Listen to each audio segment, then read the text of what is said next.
രാഹുൽ മാങ്കൂട്ടത്തിൽ MLA-ക്കെതിരായ അതിജീവിതയുടെ പരാതിയിൽ മൊഴിയെടുക്കൽ പൂർത്തിയായി. പ്രത്യേക അന്വേഷണ സംഘം വൈകാതെ കേസെടുക്കും. തിരുവനന്തപുരം റൂറൽ SP-ക്കാണ് അന്വേഷണ ചുമതല. അന്വേഷണത്തിന് പ്രത്യേക സംഘത്തെ രൂപീകരിക്കാനും തീരുമാനമായി.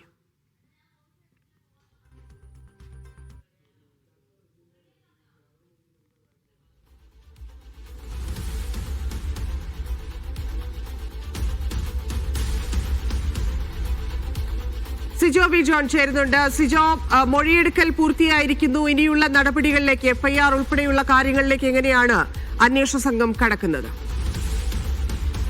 രാഹുലിനെതിരെ കേസെടുക്കുന്നത് ഉടൻ തന്നെ ഉണ്ടാകുമെന്നാണ് അറിയുന്നത്. ഈ അതിജീവിതം നൽകിയിരിക്കുന്ന പരാതിയും അതോടൊപ്പം തന്നെ മൊഴിയും വിശദമായി അന്വേഷണ സംഘം പരിശോധിക്കുകയാണ്. ഇത് രണ്ട് പരിശോധിച്ചതിന് ശേഷം ഏതെല്ലാം വകുപ്പുകൾ പ്രകാരം കേസെടുക്കണമെന്ന കാര്യത്തിൽ തീരുമാനമെടുക്കും. നമുക്ക് ലഭിക്കുന്ന വിവരമനുസരിച്ച് രാഹുലിനെതിരെ ഗുരുതരമായ വകുപ്പുകൾ പ്രകാരം കേസെടുക്കാൻ വേണ്ടിയിട്ടാണ് തീരുമാനിച്ചിരിക്കുന്നത്. കാരണം നേരത്തെ വന്നിരിക്കുന്ന ഓഡിയോ റെക്കോർഡ്സ് ഉണ്ട്. അതിൽ പറഞ്ഞിരിക്കുന്നത് രാഹുൽ മാങ്കൂട്ടത്തിൽ അതിജീവതയെ ഗർഭചിത്രത്തിന് പ്രേരിപ്പിച്ചു എന്നുള്ളതാണ്. അത്തരം കാര്യങ്ങൾ തന്നെ ഈ പരാതിയിൽ അല്ലെങ്കിൽ ഈ മൊഴിയിൽ ഉണ്ട് എന്നുള്ളതാണ് ലഭിക്കുന്ന വിവരം. അതിന്റെ അടിസ്ഥാനത്തിൽ അത്തരം വകുപ്പുകൾ പ്രകാരമായിരിക്കും കേസെടുക്കുക. അങ്ങനെയാണെന്നുണ്ടെങ്കിൽ സ്വാഭാവികമായും രാഹുലിനെതിരെ കുരുക്ക് മുറുകുന്നു എന്നുള്ളതാണ് ഏറ്റവും പ്രധാനപ്പെട്ട കാര്യം. നേരത്തെ ഇതുമായി ബന്ധപ്പെട്ട് രാഹുലിനെതിരെ ഒരു അന്വേഷണം ഉണ്ടായിരുന്നു. ആ അന്വേഷണത്തിൽ തേർഡ് പാർട്ടീസ് ആണ് പരാതികൾ നൽകിയിരുന്നത്. അതുകൊണ്ട് തന്നെ അത്തരത്തിൽ ഗുരുതരമായ വകുപ്പുകൾ ചുമത്താൻ സാധിക്കുന്ന അവസ്ഥയായിരുന്നില്ല. അതിനുശേഷമാണ് ഇപ്പോൾ അതിജീവിത തന്നെ നേരിട്ടൊരു പരാതി നൽകിയിരിക്കുന്നത്. അവര് ആ പരാതിക്കൊപ്പം തന്നെ അതുമായി ബന്ധപ്പെട്ട രേഖകളും വിവരങ്ങളും ഉൾപ്പെടെ നൽകുകയും ചെയ്തിട്ടുണ്ട്. ആ ഒരു സാഹചര്യത്തിലാണ് അന്വേഷണം വളരെ വേഗത്തിൽ തന്നെ മുന്നോട്ട് കൊണ്ടുപോകാൻ തീരുമാനിച്ചിരിക്കുന്നത്. ഇതിൽ ഏറ്റവും പ്രധാനപ്പെട്ട കാര്യം എന്ന് പറയുന്നത് നേരത്തെ ഒരു FIR ഇട്ടിട്ടുണ്ട്. ആ FIR-ന് പുറമെയാണ് മറ്റൊരു FIR കൂടി വരിക. അന്ന് അന്വേഷിച്ചിരുന്ന സംഘമല്ല, പുതിയ കേസ് അന്വേഷിക്കുക. ഇപ്പോൾ തിരുവനന്തപുരം റൂറൽ SP-യുടെ നേതൃത്വത്തിൽ പുതിയൊരു ടീമാണ് അന്വേഷണം നടത്തുന്നത്.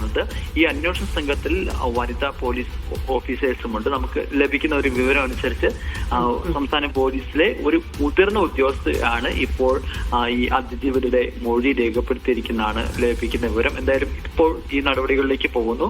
അതോടൊപ്പം തന്നെ അതിജീവിതയുടെ രഹസ്യമൊഴി കൂടി അന്വേഷണ സംഘം രേഖപ്പെടുത്തും. ഇതുമായി അറസ്റ്റ് ഉണ്ടാകുമോ എന്നുള്ളതാണ്. ഇന്ന് തന്നെ ഉണ്ടാകാനുള്ള സാധ്യത ഉണ്ടോ? മാത്രവുമല്ല, ഗുരുതരമായിട്ടുള്ള വിവരങ്ങളാണ് അതിജീവിത പരാതിക്കൊപ്പം കൈമാറിയിരിക്കുന്നത്. തെളിവുകൾ ഉൾപ്പെടെയുള്ള സാഹചര്യത്തിൽ അല്ലെങ്കിൽ ഏത് വകുപ്പിലേക്ക് കടക്കാനാണ്, ഏത് വകുപ്പ് ചുമത്താനാണ് സാധ്യത? മുൻകൂർ ജാമ്യത്തിനായൊക്കെ രാഹുൽ മാങ്കൂട്ടത്തിൽ ശ്രമിക്കുന്നു എന്നുള്ള വിവരങ്ങളും വരുന്നുണ്ട്. അറസ്റ്റിനുള്ള സാധ്യത ഇപ്പോഴും ഉണ്ട്. അറസ്റ്റിലേക്ക് കടക്കാൻ വേണ്ടി തന്നെയാണ് അന്വേഷണ സംഘം നോക്കുന്നത്. പക്ഷേ ഏതെല്ലാം വകുപ്പുകൾ പ്രകാരമായിരിക്കും കേസ് എടുക്കുന്നുള്ള കാര്യത്തിൽ ഈ മൊഴിയും അതോടൊപ്പം തന്നെ ഈ ഇപ്പോൾ ലഭിച്ചിരിക്കുന്ന ഈ പരാതിയും കൂടി പരിശോധിച്ച് വരികയാണ്.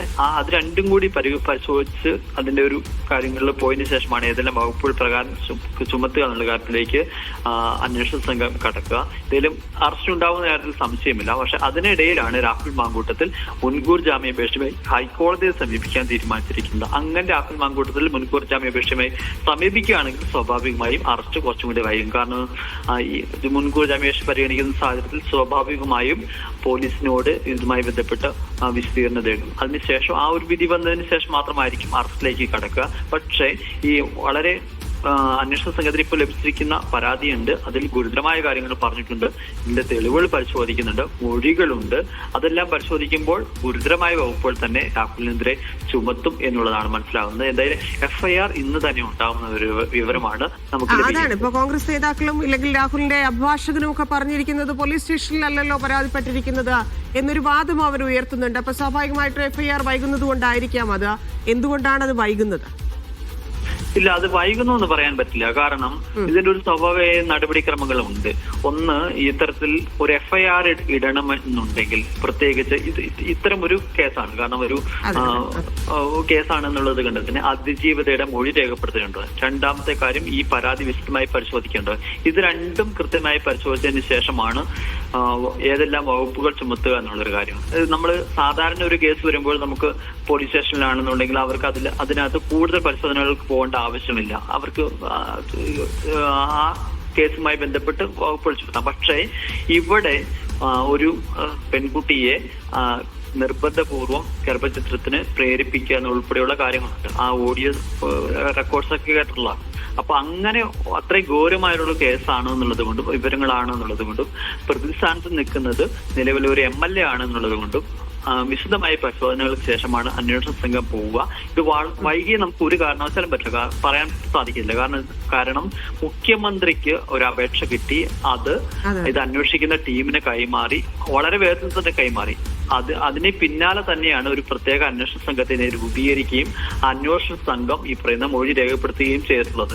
പിന്നെ മുഖ്യമന്ത്രിക്ക് എന്തുകൊണ്ട് പരാതി കൊടുത്തു എന്നുള്ളത് അത് ഒട്ടും പൊളിറ്റിക്കലി ഒരു വാദമായിട്ട് പറയാം. പക്ഷേ അതിജീവത ആഗ്രഹിക്കുന്നത് ഏറ്റവും നീതി കിട്ടുന്ന ഒരു സ്ഥലം, ഒരു സ്പേസ് എന്ന് പറയുന്നത് അത് മുഖ്യമന്ത്രിയുടെ ഓഫീസ് എന്നുള്ളതാണ്. അവരത്രയും കൺവീൻസ്ഡ് ആയതുകൊണ്ടാണ്. ഇപ്പൊ നമുക്കറിയാം ഈ ഒരു ശബ്ദമൊക്കെ ഓഡിയോ റെക്കോർഡ്സ് ഒക്കെ വന്നതിന് ശേഷം പോലീസിലെ തന്നെ മുതിർന്ന അഭിഭാഷകരായി അതിജീവിതയെ സമീപിച്ചിരുന്നു. അവരോട് കൺവിൻസ് ചെയ്യാൻ ശ്രമിച്ചതാണ്, നിങ്ങൾ പരാതി കൊടുക്കുകയാണെന്നുണ്ടെങ്കിൽ ഞങ്ങൾ. മാത്രമല്ല സിജോ, സർക്കാർ അത്രയധികം കൂടെ നിൽക്കുന്നു എന്നുള്ള തോന്നലിന് പുറത്ത് മാത്രമായിരിക്കും മാനസികമായും ശാരീരികമായും ഒക്കെ തളർന്നിരിക്കുന്ന, ഇല്ലെങ്കിൽ നിയമ പോരാട്ടത്തിന് പോലും വരുന്നില്ല എന്ന് ആദ്യമേ പറഞ്ഞ ഒരാൾ വീണ്ടും അതുമായി വരാൻ തയ്യാറായിട്ടുണ്ടെങ്കിൽ അത് അത്ര വലിയ ഉറപ്പിന്റെ ഭാഗമായിട്ട് കൂടിയായിരിക്കും സർക്കാരിന്റെ ഭാഗത്തു നിന്ന്, പോലീസിന്റെ ഭാഗത്തു നിന്നൊക്കെയുള്ള. അപ്പൊ സ്വാഭാവികമായിട്ടും മുഖ്യമന്ത്രിയെ തന്നെ, അതിപ്പം നേരത്തെ സിജോ പറഞ്ഞതുപോലെ പൊളിറ്റിക്കലി അതിനെ അങ്ങനെ അറ്റാക്ക് ചെയ്യാമെന്ന് ഈ പറയുന്ന രാഹുൽ മാങ്കൂട്ടത്തിൽ പക്ഷം ഉദ്ദേശിക്കുന്നുണ്ടാവും. പക്ഷെ അത് സാധ്യമായ കാര്യമല്ല. നിയമപരമായി തന്നെയായിരിക്കും കാര്യങ്ങൾ പോവുക എന്നുള്ളത് ഉറപ്പാണ്.